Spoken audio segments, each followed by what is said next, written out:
Well, looks like we have some people who want to find out about depression.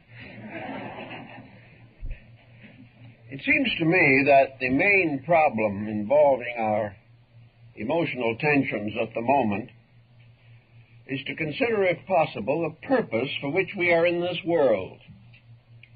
The prevailing attitude is that we are born here to enjoy ourselves, to work as little as possible, be paid as much as the allowances permit, and advance our own personal interests, attitudes, ambitions, and aspirations with no consideration for each other. It is a rugged individualism which is gradually changing into a ragged individualism. We are asking too much and giving too little to this embodiment. This is not a holiday in this world. We are here to learn, we are here to work, and we're here to gain certain pleasures, joys, and satisfactions and fulfillments as a result of personal effort. All this seems to be contrary to the prevailing temper. Everything today is focused upon exploiting the individual, especially in the area of his luxuries. He is expected to have continually increasing appetites, whether or not he has any means of paying for them. He wants more and more for doing less and less, and almost everyone is geared and keyed to a delusion.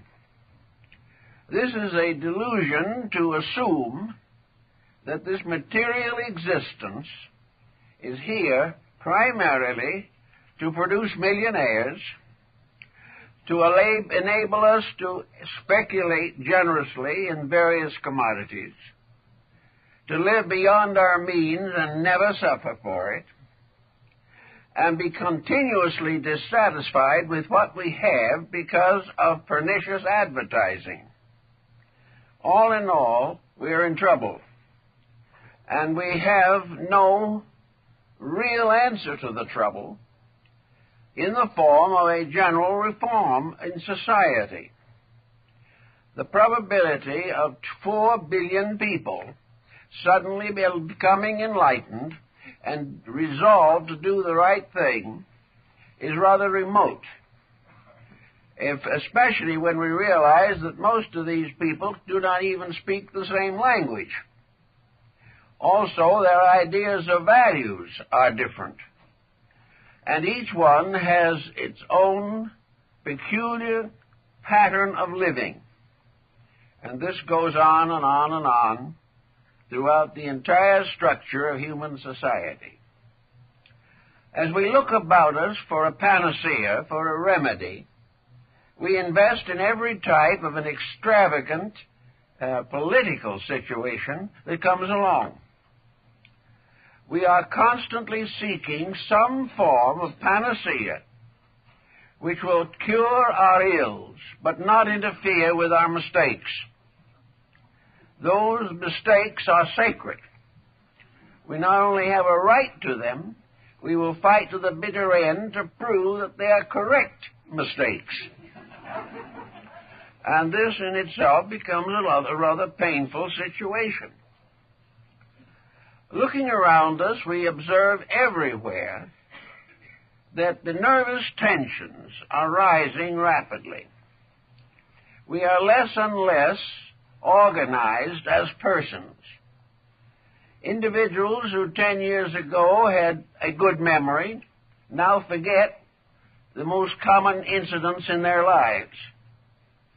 Persons who were satisfied with moderate incomes suddenly find moderation to be a penalty. Those who have for generations been grateful to this earth for taking care of them now resent the fact that it cannot provide them with every luxury that they want. As long as we have a mistaken philosophy of life, we are certainly going to be under stress. The human body is a wonderful thermometer. It helps us very clearly and definitely to discover what is wrong with the temperatures within ourselves. And at this time, fatigue, disillusionment, disappointment, fear, anxiety, dread, and almost panic, these forces are working everywhere in our society. If there is any possibility of correcting the situation, it certainly rests with ourselves. We cannot depend upon our neighbors changing. We have no way of assuring that our public officials will reform their ways. We have no reason to hope that business will suddenly become philanthropic. We cannot change anything in this world with certainty except ourselves. And no one can prevent us from changing ourselves if we so desire. The individual who is tired of complaints, who is weary with the body's reactions to pressure, who cannot afford expensive medications, who has tried 16 different diets and is still overweight, all these people have got to sit down and face the facts of life. They have to realize that we have to have our happiness in our own names. We can be as happy as we are intelligent, and we can be as miserable as we are foolish. Now, how are we going to go after this particular problem? There are several different approaches to it, but nearly all depend upon one essential decision or commitment within ourselves. We must have a sincere desire to solve some of the problems that face us as individuals. We must consecrate our lives to getting out of the dilemmas that are destroying health, happiness, and peace of mind. We are only here for a relatively short time, at least in this embodiment, perhaps 80, perhaps 90 years. Maybe occasionally a few extra years thrown in for good measure. But in this span of time, we must make a series of decisions. From the beginning to the end, we must steer our living with intelligence. When intelligence fails, security fails. How are we going to get this intelligence? Well, for a long time we thought we could get it by education, but this is becoming increasingly doubtful. The trouble with education is that it assists us to adjust to what is wrong, but does not attempt to correct the errors. Therefore, education says the world is as it is. Adjust to it or suffer. Therefore, education gives us various instructions on how to make the best of the bad bargain that we call life. It helps us to have a trade or an art, and whenever something new comes along, education works it over until it becomes obsolete. For a long, long time, we have been training people for special fields of activity which generally cease to be important by the time the training is complete. So all these different situations have impelled us to realize that education is not giving us the internal resource necessary to control ourselves.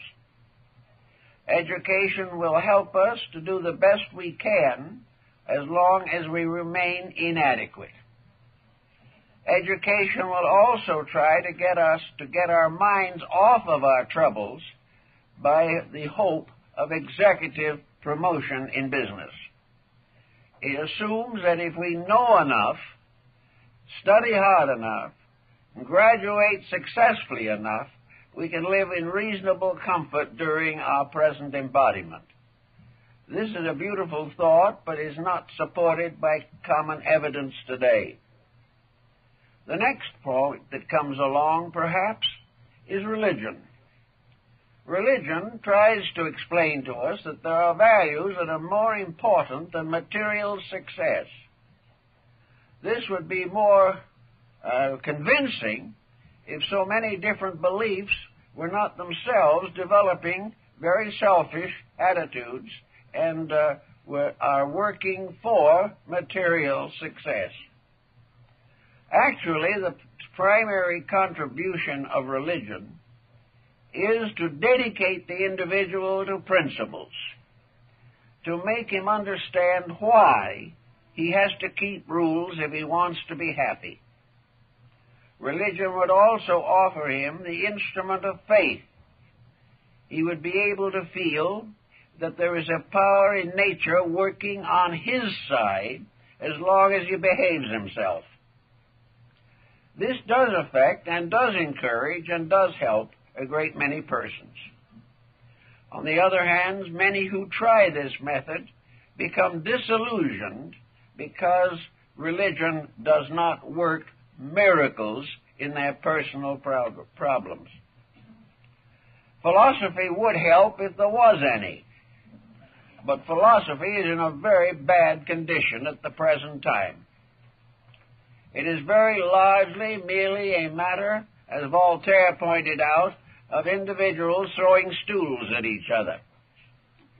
The philosophers are all divided into various groups, and most of which are as difficult to reconcile as religious sectarians are.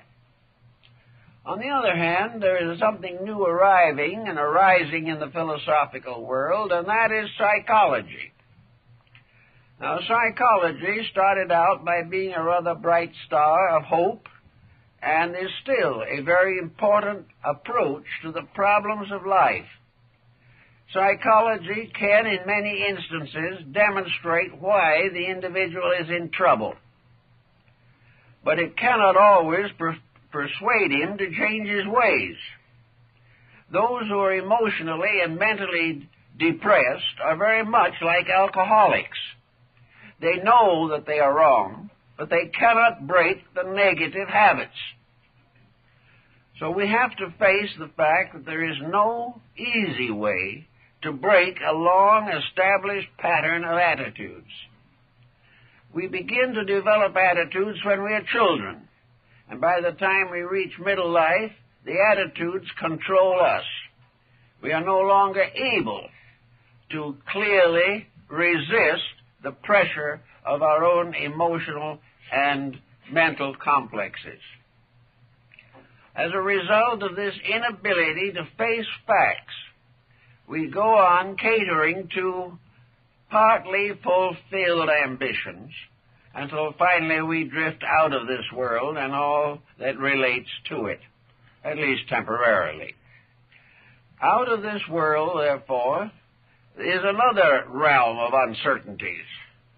Many persons who cannot live well here, or do not, have a very strong hope that they will do better after death, that somewhere out there is a reward for all of the suffering they do here. Now, the principle of reward for suffering would be pretty serious and pretty substantial if we were not personally the cause of our own suffering. But this kind of cuts into the idea of universal justice. In other words, heaven is presumed to reward us bountifully for our own mistakes. This is a dubious point of view. If we try hard, we may gain a certain overtone of recognition and reward. But to do nothing and expect to receive universal commendation for it is not reasonable or very practical, and there's no proof that it ever works out. Now, if this is true, and all we can hope for is the courage, strength, and resolution to do what we know we ought to, how are we going to evaluate the situations we find ourselves involved in at the present time? One of the first and most important problems that we all face is the effort in one way or another to live on a pattern or in a pattern with a minimum of stress. It is very important to our health and happiness that we use as little energy as possible repenting our own actions. It is also very important that we should not undertake projects which will destroy us in the hope of some special reward. The person should try to live within his own natural capacities and not be constantly moved by the fact that there are others who are doing better than he is. Various capacities have to be recognized. Many folks will learn to play the piano, but there will not be very many Paderewskis. But you do not have to be a great master of an art in order to enjoy it. You do not have to have either a grand opera or a Nashville rock voice in order to enjoy singing. You can enjoy it by the mere fact that no one ever will hear anyone whose music sounds better than his own. It's the way people think and feel. They enjoy even moderate successes. One way to get out of our stress is to become more pleasant in the presence of moderate successes. That we do the simple things that give simple pleasures and avoid these tremendous activities which are so likely to fall apart. So if we realize that we are all a little different, but that this difference does not make it necessary for us to suffer, we will gain a new perspective on some of our problems. Each person should live within his means, and this does not necessarily simply mean his financial means. It means to live within his capacities, to live on a level in which he can be comfortable, reasonable, and free as far as possible from unnecessary worries and anxieties. Today we have a very serious problem arising that is affecting a great many people, and that is the problem of unemployment. Unemployment is becoming a major disaster, not only in this country, but in most parts of the world. We have reached a point in technology in which we are gradually running ourselves and each other into bankruptcy. We are constantly seeking to broaden the measure of profits and gradually reducing the employable in these various fields. Now, everyone is subject to the danger of one of these problems hitting home. From now on out, the problem of economic security is always going to be a subject of hazard. One day we may succeed, the next day it may take all that we have to survive. We do not know what lies ahead, but we do know that there is grave possibility, at least, that an effort to perpetuate prosperity is going to end in tragedy. Therefore, from the very day in which we first realize this fact, each person should quietly organize his own resources. He should discover what is necessary and what is luxury. And he should realize that nature did not necessarily intend him to be a glamorous personality. If we are still working and we still have some economic security, the situation demands greater thoughtfulness and organization of these resources. Mental, emotional depression are closely related to debt. And the individual who is in debt is in trouble. Ben Franklin pointed that out over 200 years ago. The individual who buys what he doesn't need, either because his neighbor has it, or because it is fashionable, or because it is a luxury and a labor-saving device that is not essentially necessary. People who spend money in this way are apt to regret it. Now, if they are more economical, they may also have a tendency to tip the economic system into a more moderate relationship with the consumer.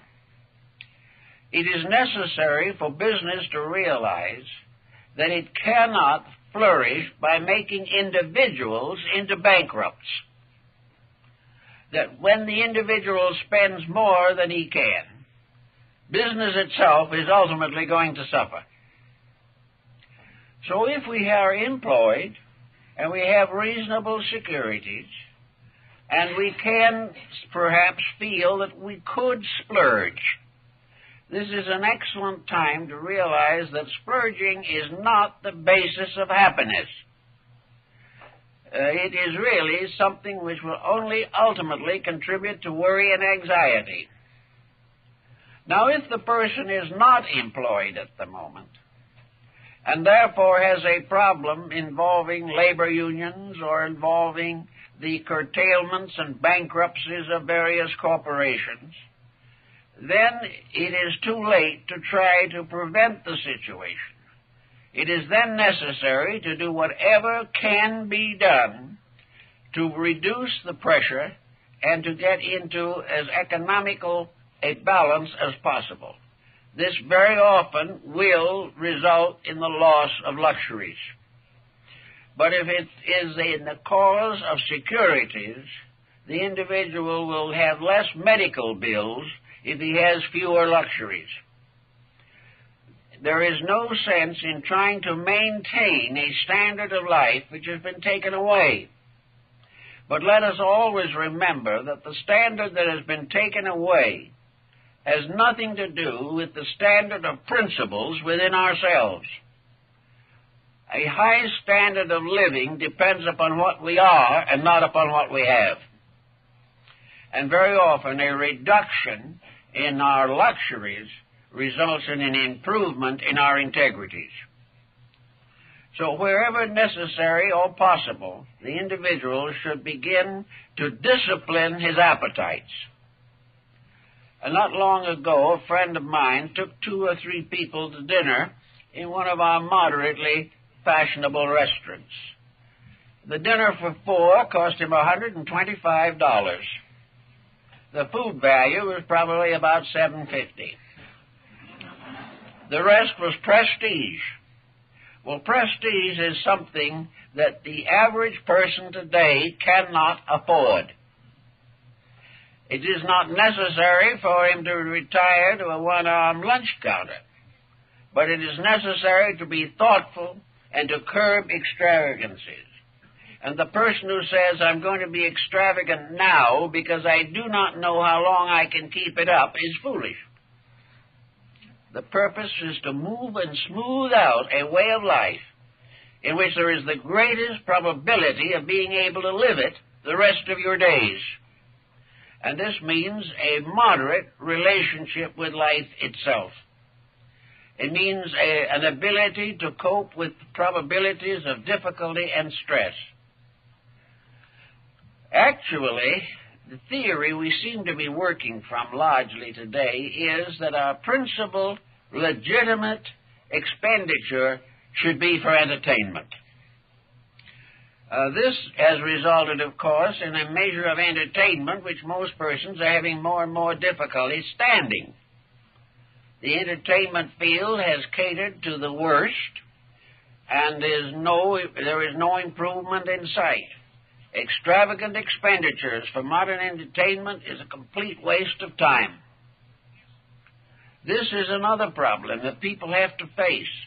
They've become so accustomed to these matters that they do not think very much about it if they finally decide they would like to pay $100 a month for X picture channels, or would not object to paying $50 a seat for a theater ticket.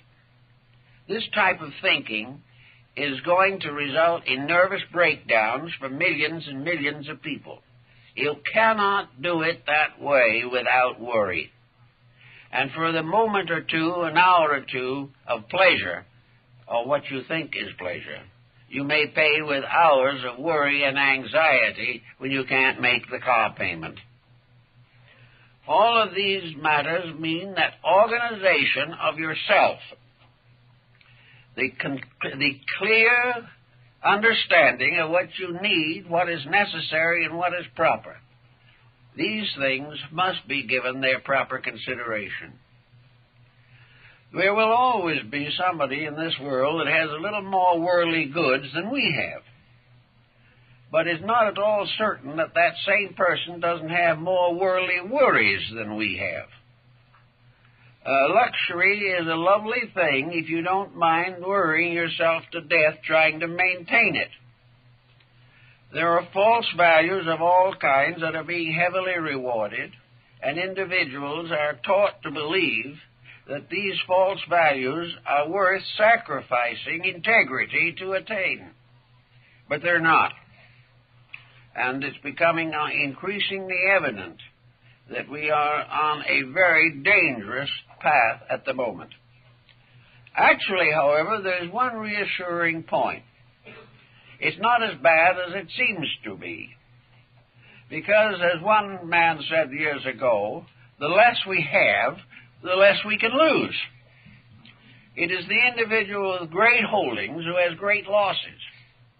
And these great losses remind me of the fact that I was on Wall Street when the 1929 depressions hit, and I saw a man walk out of the New York Stock Exchange, put a revolver to his head, and blow his brains out.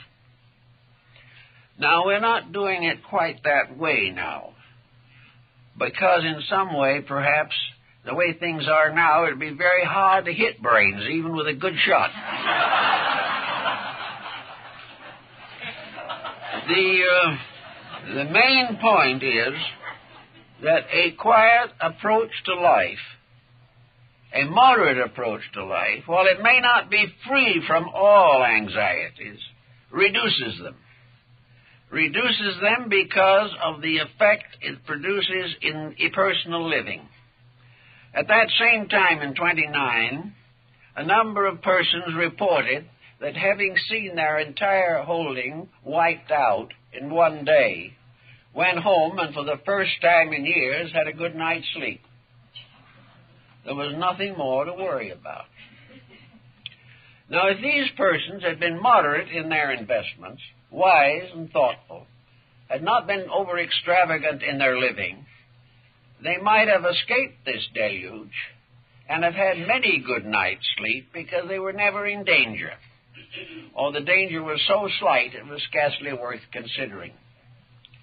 We watch each person as the days go along, and we find friends and relatives and acquaintances becoming more and more edgy. No one seems to be very happy about anything, and nearly everyone has a pet peeve as to what is wrong. If we get about 500 people together, each with a different peeve, and they all express what their peeve was, the composite result would probably be approximately correct, because there are hundreds of causes for these uncertainties and these unpleasant reactions. The individual has to be careful, however, that he doesn't manufacture difficulties.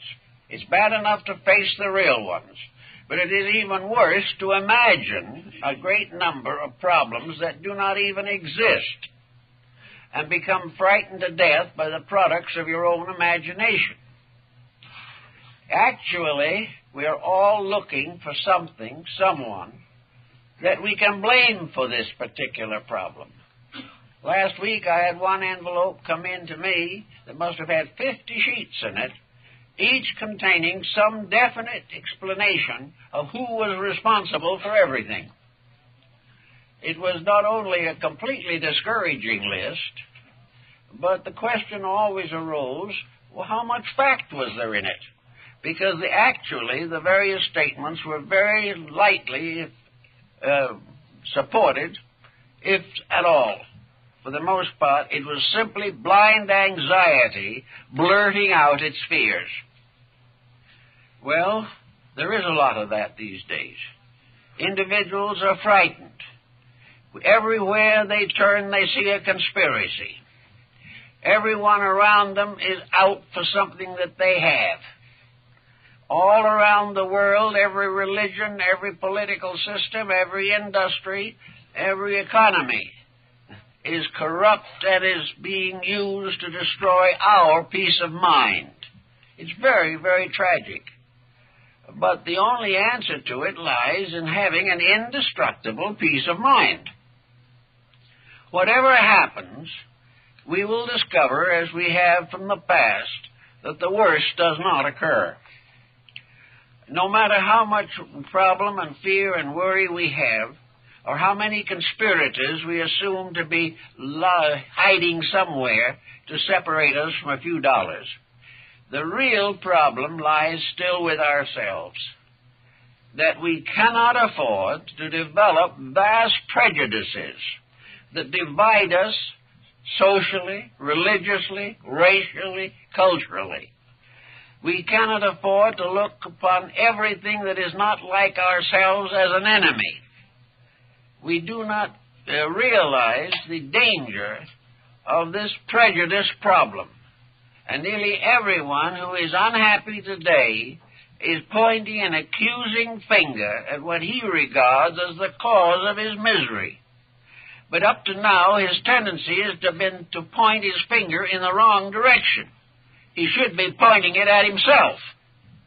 For here is where the real problem has to rest. It is our own ability to integrate our living and our thinking so that we can fulfill the Bible admonition that if we are right, we will survive, and that those who are wrong may fall on both sides of us, but we will still stand. The problem is always that we must be right. And this is the first line of defense against worry, fear, and anxiety. We have to be correct in our own relationships with life. It might seem that this is a very serious frustration, and perhaps it would be a little bit of a frustration if this was the only existence that we have. But whatever we do here is certainly going to go on, and we are going to take with us into something beyond this life most of the pressures that have burdened us here. There is no reason to assume that death changes us. It changes our location, it takes away our body, but there is no way of being sure that it changes any mental or emotional attitudes that we may hold. We will probably go on being ourselves, and that means that unless we have done something to improve ourselves, that if and when the time comes to start another pattern of living, we will bring back nothing but the faults and pressures that we took with us. So we have to, in a long-range thinking, try to make the corrections that are necessary while we are here. If the individual believes that he doesn't come back, it still remains the same problem. If he doesn't come back, it's all the more reason why he should do the best he can here and get as much of real value out of life as is possible. So the nervous person has got to sit down and analyze what is the cause of his nerves. What does he dislike? Who is he jealous of? What person is irritating him? Why does he hold on to ambitions and appetites that are unreasonable? Does he really think that by buying the larger house, he's going to be a happier person? Does he really believe that he has to keep up with the Joneses? Does he find it absolutely necessary to make every possible last degree of profit on every transaction that he makes? Is it necessary for him to profit to the point that he prevents other human beings from having the proper necessities of life? All of this selfishness and self-centeredness is contrary to rules. And nature's way of doing things can be summed in the simple thought: if we are not reasonably contented, there's something wrong with us. We like to assume that it's wrong with the system, but the system is nothing but a mass of us. The system is a collective picture of our own personal attitudes on the various responsibilities of living. Out of this also comes a new type of escape mechanism. The individual, not wishing to change himself, has only one way out, and that is to forget himself. Instead of rising above his own weaknesses, he is going to escape from these weaknesses by killing out his own recognition of them. So the person who is nervous or neurotic or depressed goes on to medication. If he is depressed, he may be given a stimulant. If he is overexcited and obviously a paranoid, you can give him one or another form of sedation. Always the idea is not to cure the problem, but to block the symptom. We are supposed to get well by forgetting what we are supposed to do.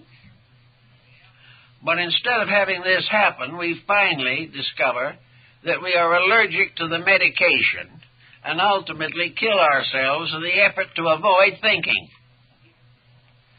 Also, there is the alcoholic. There is all the different type of escape mechanism. We find people who are living in a very unpleasant, unrealistic, and unmoral way simply to escape the problems of life. Another thing that is very important, and I notice a lot of people seem to be struggling with it, and that is, what is the person doing actually to improve his own mental existence? What are his interests? What does he do to make a better life that will solve some of his problems? He comes home. It's been a hard day at the office, or it's been a hard day somewhere. Or it's been a day in which there was very little work but a lot of anxiety and irritation. So he comes back. What does he do? Turns on the television. And he's going to live with the television and probably get an indigestion from the television dinner. But he is going to watch probably about the lowest level of entertainment that has ever afflicted the American people. He is going to go through all of the murders, all the rape and carnage, all the space wars, all kinds of dramatizations, real or unreal, about all the unpleasant moments of history, and a careful program of destroying and disintegrating the reputations of famous persons. This is entertainment. Or, being a nervous and sensitive man, he might go into rock, which will guarantee that he will be in the jitters for the rest of the evening. Nothing doing. Nothing is happening. Where is any effort to become a better person? The idea is to slowly drift through this life without noticing it more than necessary.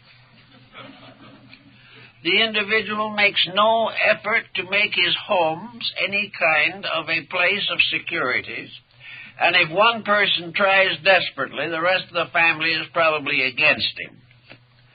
Everywhere the emphasis is upon mental indolence and emotional agitations.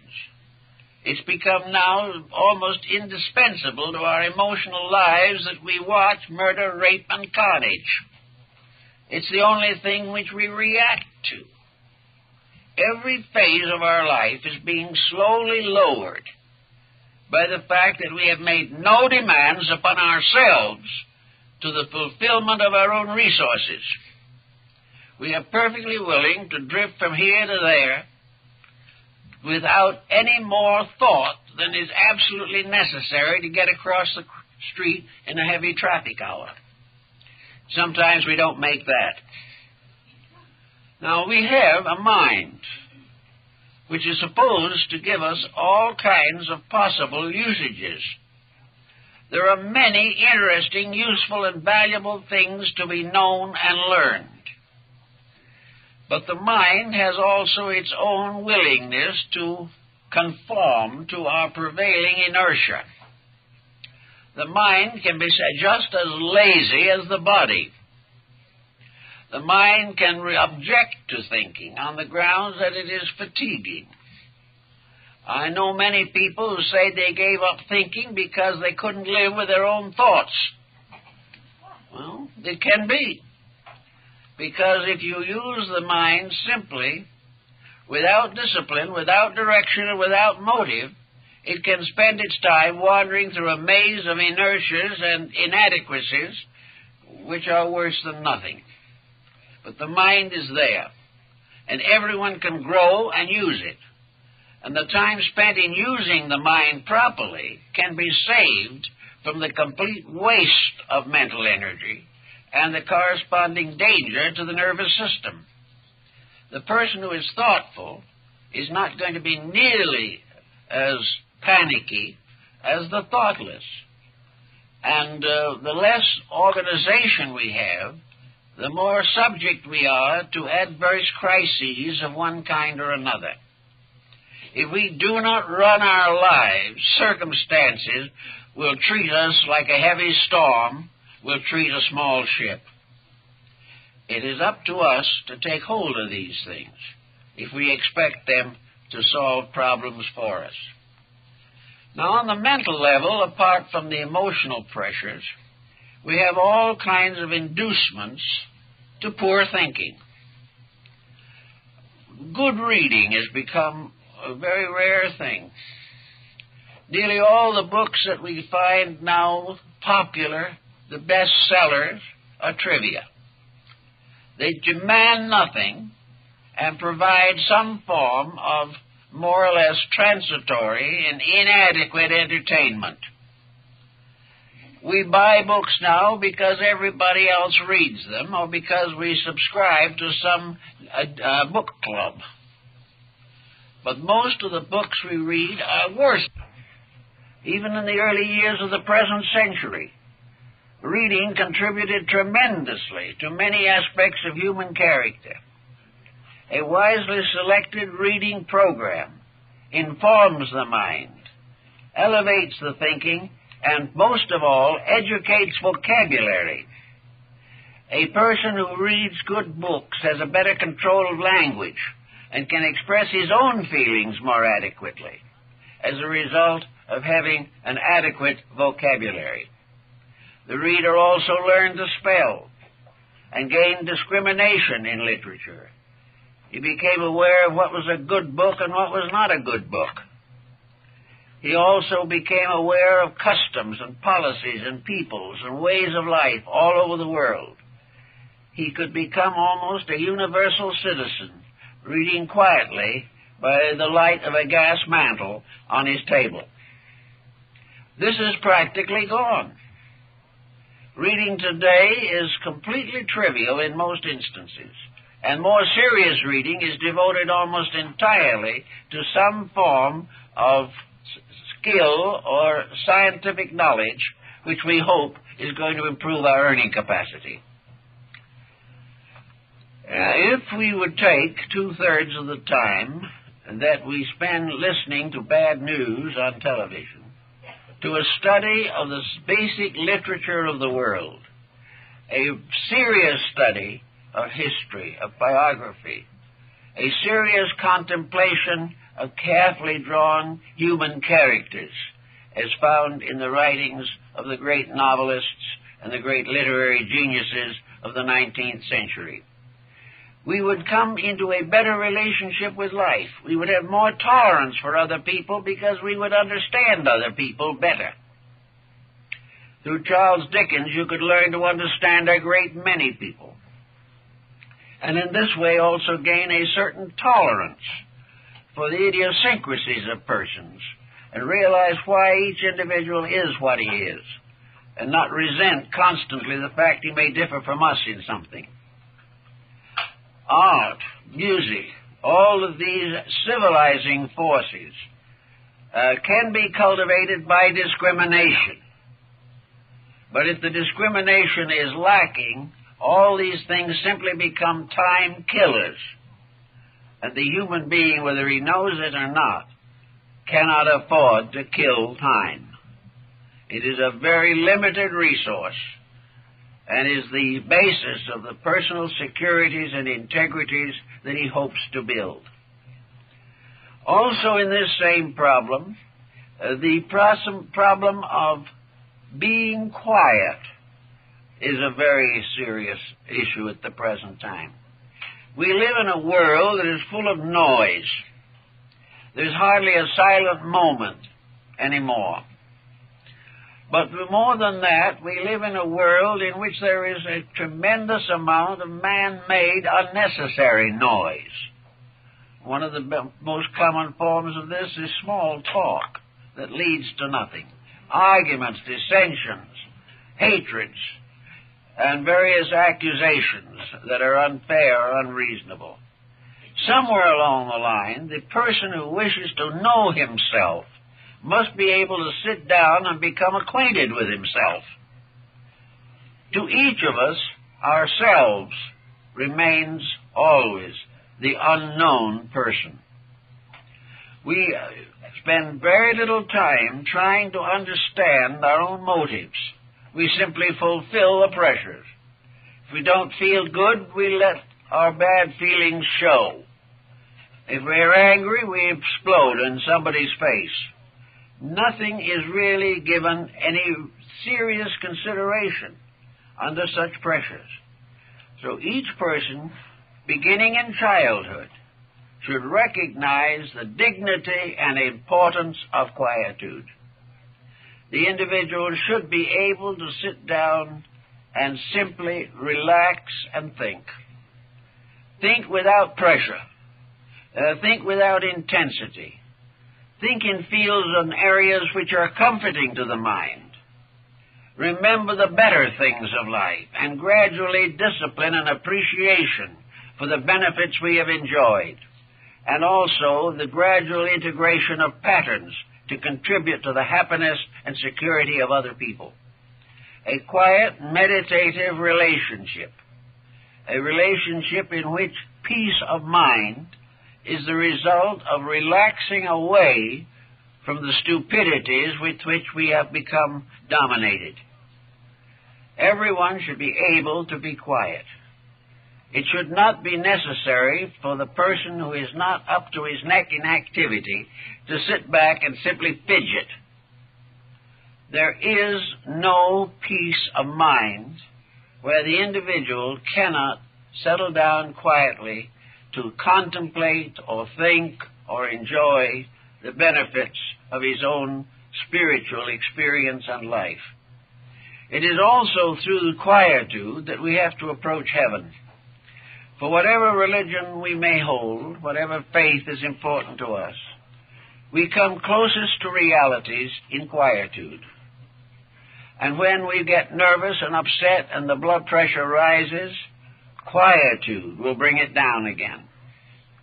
Quietude also brings with it patience. The quiet person does not necessarily carry a chip on his shoulder. The quiet person is able to estimate more correctly the attitudes of others.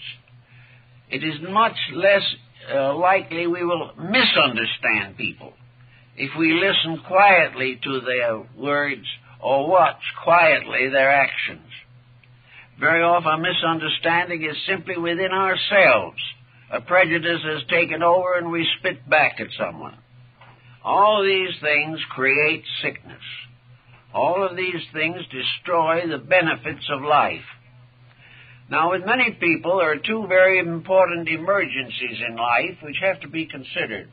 One is the emergency that arises when children leave home. There is always that day when a busy life, made largely busy by the responsibilities of parenthood, this suddenly ceases to be an emergency or a dedication. The birds have flown. the individual suddenly finds a very serious vacuum. He has no longer the responsibilities, the anxieties and worries of parenthood.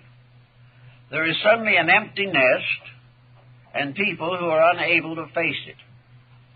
They do not know what to do with themselves. And very often, the untrained, undisciplined mind has a tendency to sit back and contemplate its own deprivations. Very often it will contemplate why the children shouldn't have married the persons they did marry, or why have they not continued to write home every day, and why do we only hear from them when they want some money? Why are all these things suddenly brought to our attention, bringing about a feeling that we were never appreciated, that we have been left alone, we have given everything and gotten nothing, and on and on and on and on, until we can dissolve in a noble example of self-pity and go on sedations as the only remedy. Now, lots of people do this. They just cannot face the fact of life as it really is. They cannot say with cheerfulness, I have finished a responsibility and now my life is my own. The reason they do not want a life of their own is because they never had one. They do not realize that maturity implies the need for a personal existence. That things that perhaps were not possible due to the responsibilities of family had to be passed over. But now at middle life, it is possible to pick up all these threads and do interesting and important things. But if the mind simply will not rise to this occasion, then there are all kinds of false activities created, and we never fool ourselves with time-killing diversions. Unless we are really doing something worthwhile, we know it. And at that time, it is very necessary to think seriously of starting a second career or carrying on an early one. If at this time we have some leisure, some freedom from responsibilities, it may be that we should advance our education. But we should certainly do something that is intense enough to get our minds away from ourselves, so that we are no longer neglected parents, but are now adventurers going out in a pattern of personal accomplishments. A number of persons have made wonderful lives by simply picking up important threads when the responsibilities of the family these responsibilities were lightened.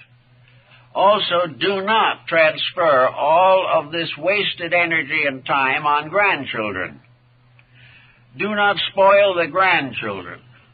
Do not try to fill in by taking over their lives. Think always in a term of a life of your own. This means that sometimes you may be very helpful to the grandchildren, but do not let them take the place of children as a center of interest and an excuse why you should not do any thinking of your own. Now, the second emergency that comes along is the emergency of retirement. This is sometimes one of the most difficult of all, and that probably the difficulty is very largely to be faced by the wife. The man is suddenly home all the time, and it was bad enough when he was home at weekends. Now he is nervous, unsettled, and does not know what to do. He does not know why he is suddenly deprived of all of the original incentives of life, because in the course of his business career, he practically forgot or neglected his own personal survival. He was part of a machine of some kind, and when the machine was turned off, he was left. Now, this in itself is always a matter of concern. A number of persons have found that it was possible for them to develop a third career, or at least a second successful one. There are many persons in their 60s who have suddenly found themselves fulfilling many of the interests and attitudes of earlier life, things that were frustrated or not possible. Many have formed new business projects of their own, have taken up or completed educational practices and policies. They have learned how to make and do various things. They have learned to simplify living so that having a smaller overhead and a smaller establishment, they are able to have more time to do the things they want to do. Then comes the question, what do they want to do? The answer to that very largely rests with earlier thinking. It's very hard to take that up all by itself at the end. It is much better for the individual to have carried along with his business career some other activity. The businessman and the housewife should have other interests that they have been developing over a period of years, so that the transition from one focal point of activity to another is comparatively slight. If there's no such an adjustment possible, a bewilderment settles in. And in this bewilderment, all kinds of false values take over. And the person gradually falls in one form of depression or mental chaos or another because of the lack of focal point. That a person should reach retirement age without a mind sufficiently disciplined to carry him from that point on seems difficult to believe, but it is very, very common. So that the undisciplined retiree falls into small purposes that have no real significance and no actual satisfaction for himself. Here, hobbies can be important, especially if these hobbies have basic educational value. Various projects involving social activity, in teaching, and in working with people. All these things can develop into useful extroversions. But most of all, if the person retiring at 65 or 70 has no interest in life, it is an indictment of his previous living, and it is also a hazard to his survival. A proper planned life after retirement from business can add 10 or 15 healthy years to the life of the person and can give them an opportunity for mental and emotional maturity that they were deprived of during the long years of business involvements. So here are two periods in which it's very necessary to take over the problems of living and try to plan a successful long-range career. This is something that I think more or less reaches the summation of the situation, and that is the long-range plan for living. Not that the person is to live from now to the next vacation. Not that the person shall live from now until he buys a new car. But a long-range plan based upon a life of expectancy that for us here in the Western world will extend probably to nearly 80 years, and sometimes more, a period of time in which a long-range plan worked on diligently from the beginning and forever in the back of the mind. This is very important. It is this long-range plan, for instance, that comes into the front of the mind when we sit quietly and do not think about transitory things. The long-range plan is something that should be filled with hope, filled with resolution, filled with dedications to various useful, constructive, and unselfish activities. But the plan should be there. And if necessary, when the person graduates from high school, he should begin to think about that plan.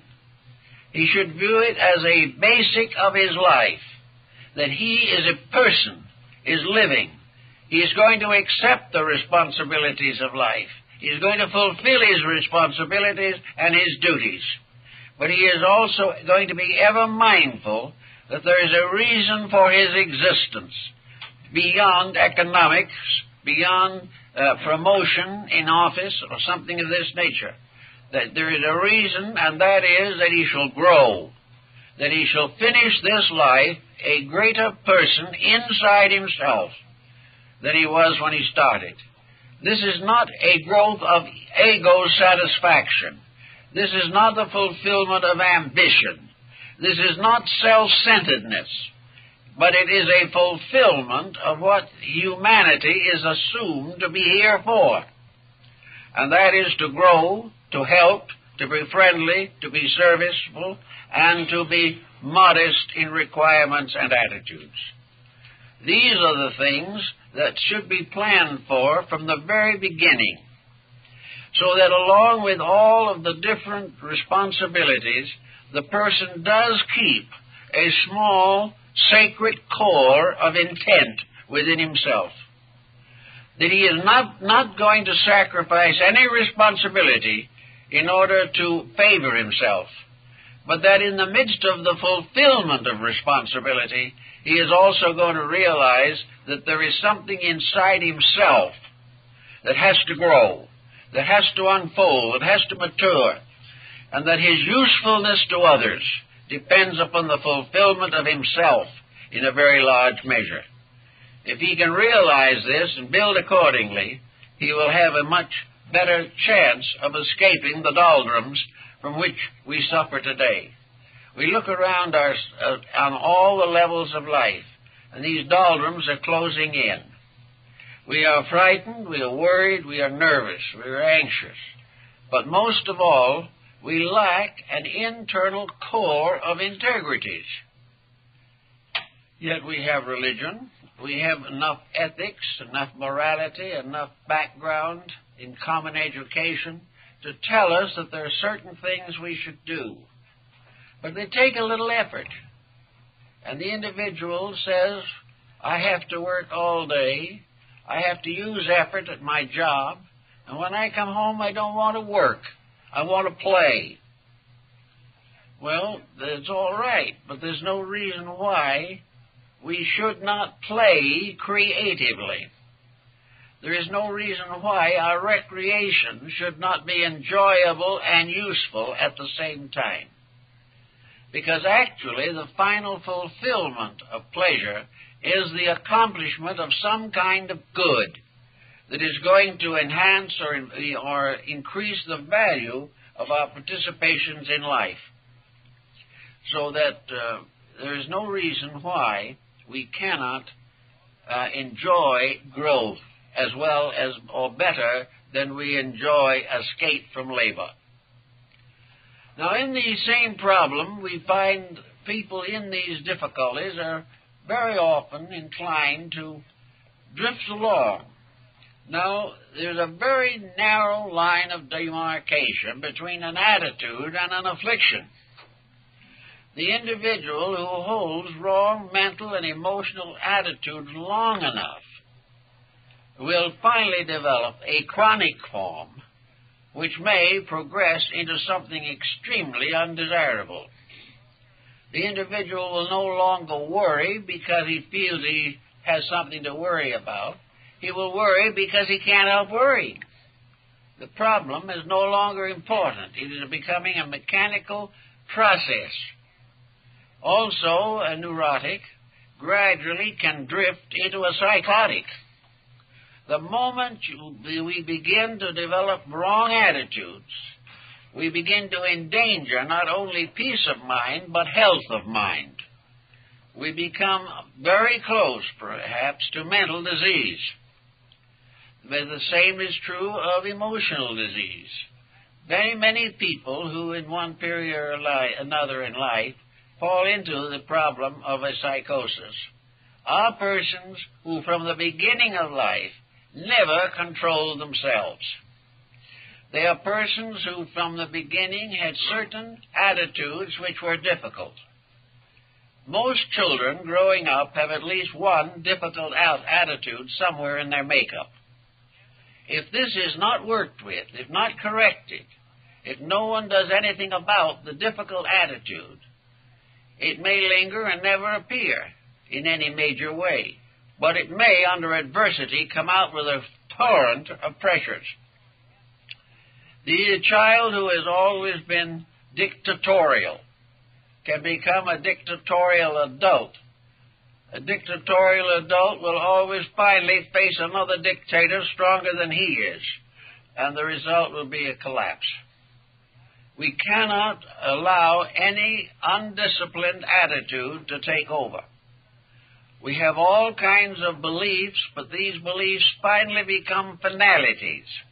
You take a person who is very worrisome on some subject, and you say to that person, what is the foundation for your worry? What have you in the form of evidence, actual evidence, to support your anxiety? And very often the person has no direct answer. He's worrying because everybody's worried. He's worrying because the world's in a mess and everyone knows it. And he goes on with these generalities. But he does not have any clear indication or any clear process to explain his own attitude. It's just a generality depending largely upon the conduct of other persons. So under these circumstances, it is very important that the person shall take over an attitude the moment he finds it arising within himself. One of the simplest attitudes that we have to work with is prejudice. Now, to many people, prejudice is loyalty.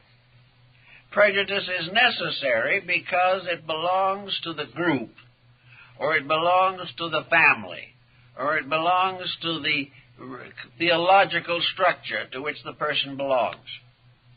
Prejudice is therefore something which is very hard to cope with, but prejudice nearly always ends in trouble.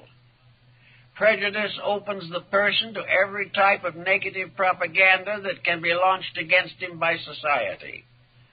Prejudice destroys peace of mind and cuts him off very often from important, useful, and friendly people.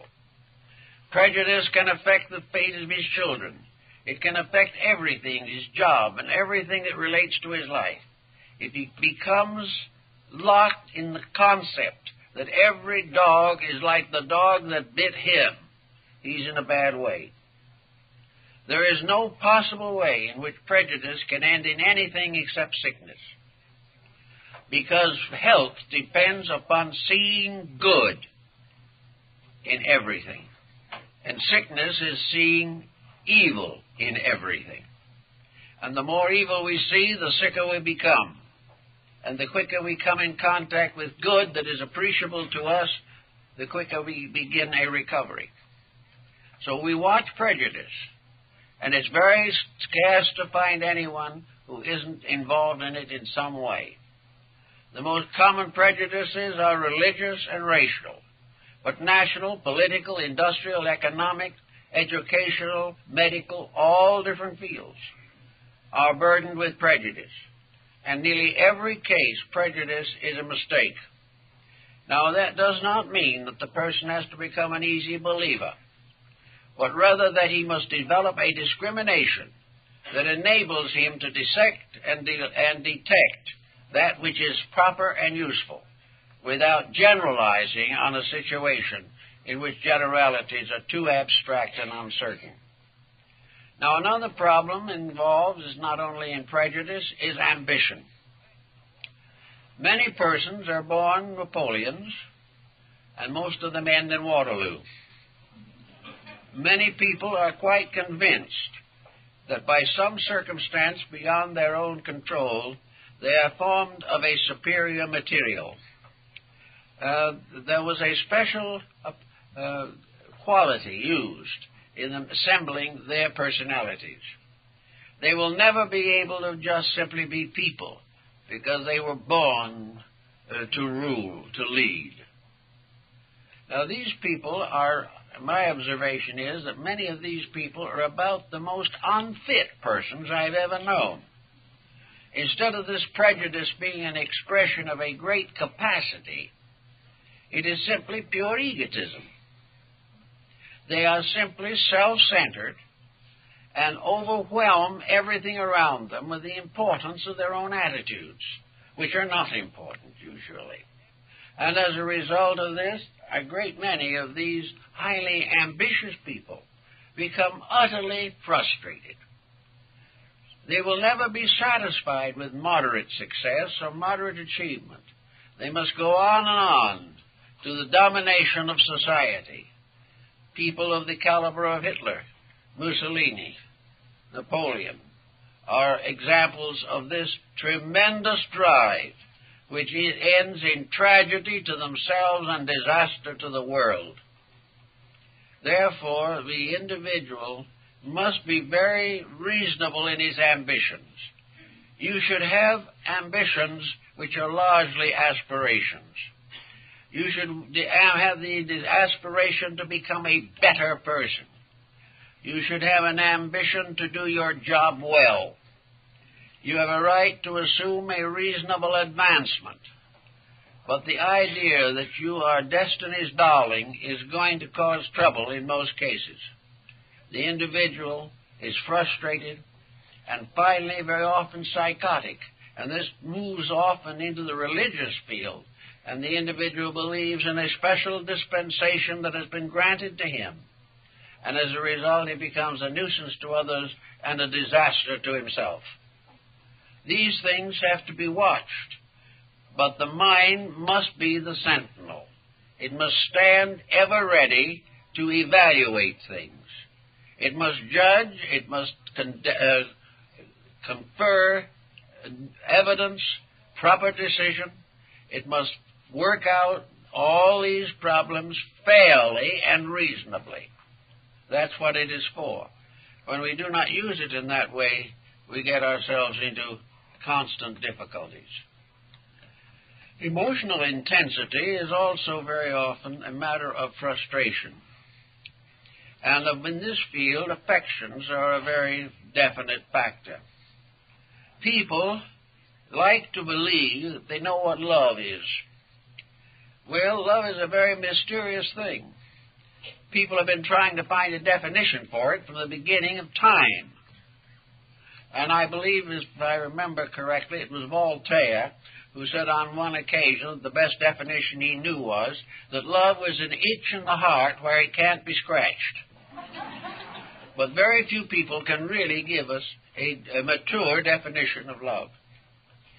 Love is usually, as St. Francis de Assisi pointed out, is the bestowing of an affection, not the demand for it.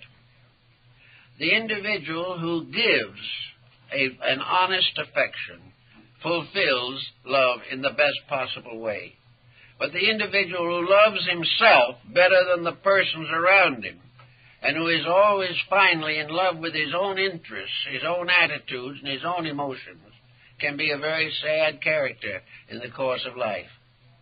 Love is something that requires a great deal of thought, or it can ultimately lead to the greatest despair, to emotional and mental distress that is almost beyond calculation.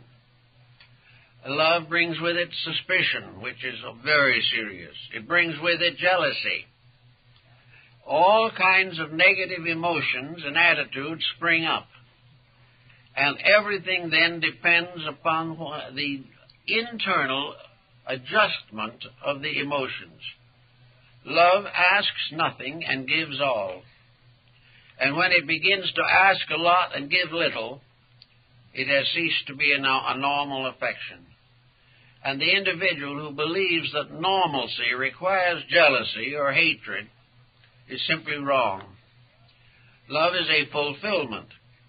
It is an ennoblement. It is a dedication of self to the service of something greater than self. Love of God is the service of that which is the supreme greatness. Love of religion, in the sense of our Christian faith or any other religion, is that a love is strong enough to make a dedication of service, that it is strong enough to cause us to change ourselves for the good of others. And where this type of emotion exists, you can work with it. But where love is a constant self-centeredness, we have people all the time who have had a disappointment in love, and 50 years later the embitterment continues. Everything in life has been ruined by the infidelity of a person. Everything has been made terrible because we have a thankless child. All kinds of attitudes contribute to a gradual development of neurosis, in which we do not realize that the entire emotion of love is controllable by ourselves, and that it is controlled best when it gives most and demands least. If we can also then transmute problems, we are in a better way towards solution. Wherever a difficulty arises, it can be transformed from a disaster into an achievement. It is very definitely true that everything that hurts us most has a lesson that will make us better. We will find that in the meeting and mastering of circumstances, we gain the greatest consolation in the world. The person who has a right to be happy and is really happy is not the one who has never had tragedy, but one who has transmuted tragedy into soul power. Tragedy should make us greater, make us deeper, wiser, more loving, more understanding. Then it is a contribution to our good. If it ends only in embitterment, we have lost everything. So inside of our own natures, we have to sometimes, some way, evolve an understanding of the values that are emotional and mental sources of security. We all have a right to be thoughtful. We all have a right to have certain minor anxieties if need arises. But we should always have an anxiety that is pointed toward a solution. Whenever a problem arises in our lives, our first reaction should definitely be, what does this problem mean to me, and how can it make me a better person? If we can always think this way, we're not going to become neurotics. We are only going to become not neurotic if we believe that experience is unfair. But actually, what we think is unfair is challenge. We are here to grow. If we grow, we are happy. If we resist growth and fight against it, then misery sets in. So it's always best to try to transmute and transform negative aspects of personal attitudes into constructive ones by a simple action of the will. No great big fight, no tremendous struggle against everything that is inside of us, but simply a realization that we are here to learn, that if we can learn happily, we will be happy. If we cannot learn happily, we will be unhappy. But regardless of our attitudes, nature says we will ultimately learn. So it is best to do it joyfully in the first place. Now, there are times when it's not going to be easy, but if we are really sincere people, if our religion is more than simply a creedal denomination, if we really believe in the integrities of life, if we actually feel convinced in ourselves that we are part of a benevolent plan ruled over by an all-divine power, then we can take these problems and work with them. And by working with them in a reasonable manner, solve them. And by solving them immediately as they arise, we can go through life without scar tissue in the subconscious.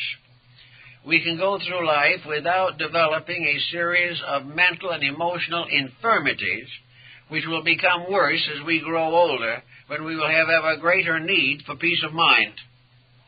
We can have it if we earn it. But as the Arabian Nights said, their happiness must be earned. The individual to be happy must keep the rules. The individual to be healthy must obey the laws. And a person who allows his mind or emotions to go to seed is bound to have trouble. But knowing this and realizing it, and knowing that we are equipped to combat this situation, and that there is always within us the power to transcend any debility that we may manifest, it is perfectly possible for us to day by day make those improvements in our own living by which we will prevent the closing in of this pressure of pain, psychological misery, mental headaches, and the resulting disabilities. Every attitude relates to some function of the body. There is something in us, an organ, a muscle, a nerve, a gland, an artery, or a vein, that particularly reacts to any mental or emotional excess that we have. Each one of our attitudes is symbolically represented in a body function. If these attitudes, therefore, become sick, the corresponding body function will be debilitated. And whatever attitude is not according to natural law, which affects our mental and emotional living, also affects our health, and gradually tears down our physical resistance.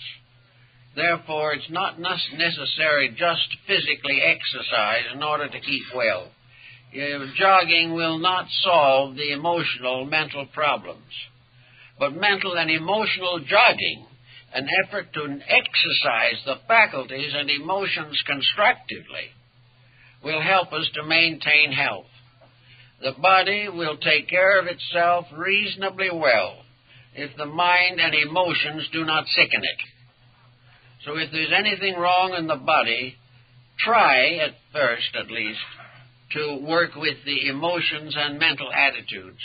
And if it's no longer possible to prevent the situation, then realize the tremendous dynamic advantage of adjusting to it constructively, idealistically, and hopefully, with strong faith and optimism concerning the immutability of growth in nature, and that in the end all things will come out well.